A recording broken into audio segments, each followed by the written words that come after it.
everyone, I'm Kate Andrews, and here's a look at what is going on this week in the news. And we begin from the Vatican. Pope Francis met with families of the New Catechumenal Way on Saturday before they were sent out as missionaries around the world. He was joined by Kiko Arguella, the co-founder of the New Catechumenal Way. Room Reports goes inside the Vatican's Paul VI Audience Hall for more on the special audience. The Vatican's Paul VI Hall was teeming with life as hundreds of families from the Neo-Catechumenal Way packed the seats to see Pope Francis. Songs filled the hall as they waited.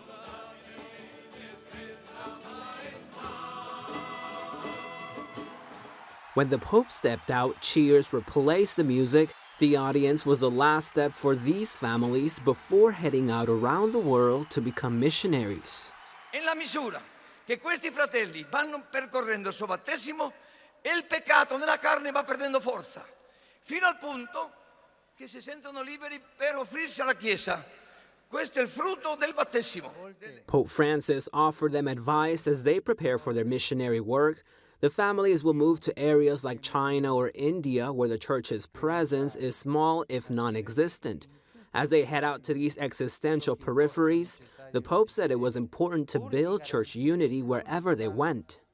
Questo significa mettersi in ascolto della vita delle chiese nelle quali i vostri responsabili vi inviano, a valorizzare le ricchezze, a soffrire per le debolezze se necessario e a camminare insieme come unico gregge sotto la guida dei pastori delle chiese locali.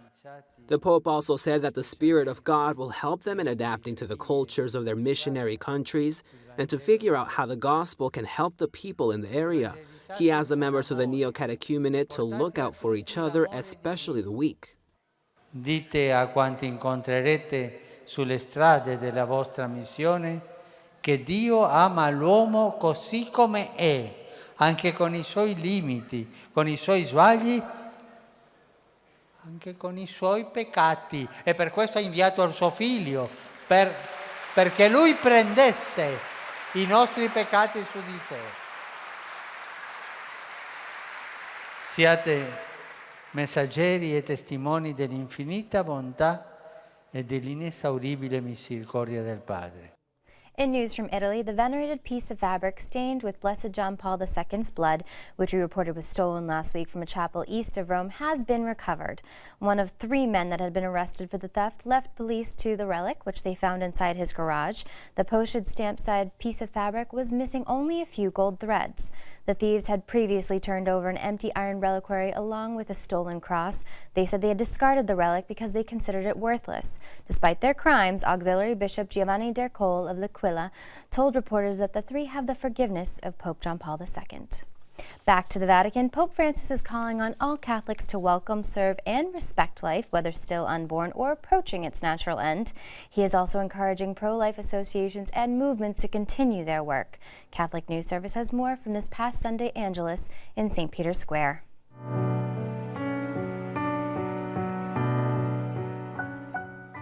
Oggi si celebra in Italia la giornata per la vita, che ha come tema generare futuro. Rivolgo il mio saluto e il mio incoraggiamento alle associazioni, ai movimenti e ai centri culturali impegnati nella difesa e promozione della vita. Mi unisco ai vescovi italiani nel ribadire che ogni figlio è volto del Signore, amante della vita, dono per la famiglia e per la società.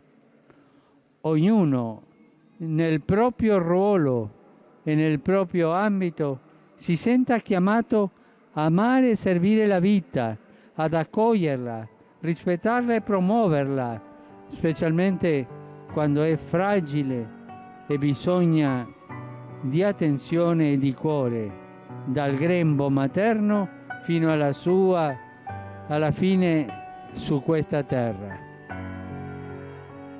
In news from Rome, 2015 will be the year of consecrated life.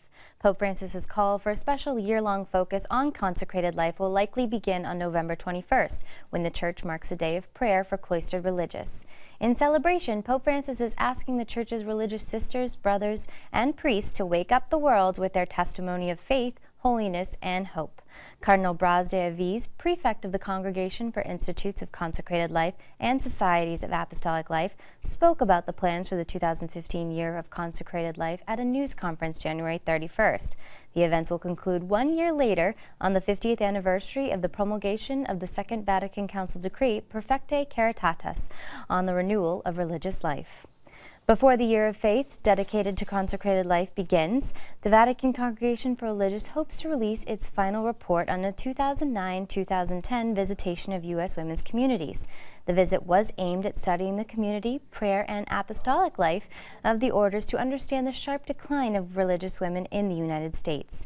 Cardinal Braz de Avis said the visit was separate from the Vatican-ordered reform of the U.S.-based Leadership Conference of Women Religious. Well, that is all the information we have for you this time. I'm Kate Andrews. Don't forget, you can keep up to date on Catholic news throughout the week with Catholic Newsbreak right here on the Catholic TV network.